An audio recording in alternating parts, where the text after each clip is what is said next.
एक बार एक राजा होता है जिसके पास एक बड़ा और आलीशान महल रहता है। महल के अंदर सभी सुख और सुविधाएं होती हैं।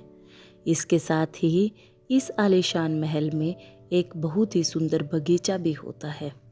राजा के इस बगीचे में एक खूबसूरत अंगूर का पेड़ था। इस अंगूर के पेड़ पर अच्छी तादाद में अंगूर लगते थे और वे काफ़ी अच्छी दिखाई देते थे। रोजाना इस अंगूर के पेड़ पर एक चिड़िया आती और अंगूर खाती। चिड़िया अंगूर तो खाती, लेकिन वह केवल मीठे अंगूर ही खाती और खट्टे अंगूर नीचे फेंक देती। यह सिलसिला इस पेड़ पर कई दिनों से देखने को मिल रहा था। इस पूरे वाक्य को एक माली रोज देखता था। माली ने कई दिनों तक उस चिड़िया को वहां से भगाने के कई प्रयास किए और कोशिश की कि वह चिड़िया को सबक सिखाए, लेकिन वह सफल नहीं हुआ और वह चिड़िया वहां आती रही। चिड़िया हर बार किसी ना किसी तरह से खुद को बचा लेती और अगले दिन फिर आ जाती। आखिरकार माली इन सब से परेशान होकर राजा के पास गया और राजा को सारी बातें विस्तार से बताई। राजा ने माली को कहा कि वे खुद इस मामले को देखेंगे और समझेंगे कि आगे क्या करना है। राजा ने अगले दिन खुद इस काम को देखने के लिए बगीचे का रुख किया।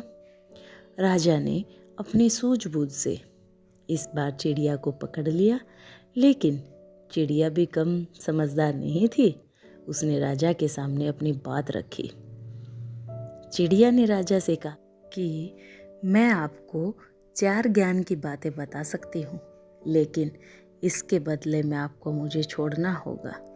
राजा ने कहा ठीक है और चिड़िया की बातों को सुनने लगे।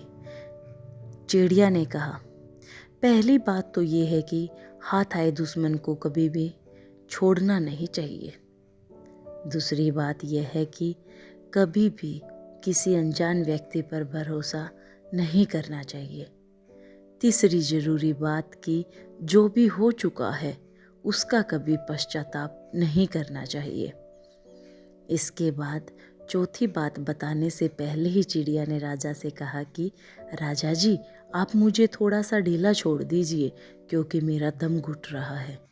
राजा ने जैसे ही चिड़िया को ढीला छोड़ा वह उड़ गई और बोले कि मेरे पेट में 2 हीरे हैं। राजा को यह सुनकर काफ़ी पश्चाताप हुआ और राजा को गुस्सा आने लगा। यह सब देखकर चिड़िया ने राजा से कहा पहली बात जो मैंने आपसे कही थी कि हाथ आए दुश्मन को कभी छोड़ना नहीं चाहिए, फिर भी आपने मुझे छोड़ दिया। दूसरी बात मैंने आपसे कही थी कि अनजान पर भरोसा नहीं करना चाहिए, फिर भी आपने मुझ पर भरोसा किया। तीसरी बात कि जो हो गया उसका पश्चाताप नहीं करना चाहिए, फिर भी आप मेरे ही बारे में सोच रहे हैं। चिड़िया ने फिर कहा राजा जी, ज्ञान की बातें केवल सुनने व पढ़ने से कुछ नहीं होता, उन्हें अपनी ज़िंदगी में भी उतारना बेहद ज़रूरी होता है। दोस्तों, अगर हम चिड़िया की बातों को अपनी ज़िंदगी में ग्रहण करेंगे तो हमें सफलता अवश्य ही मिल जाएगी।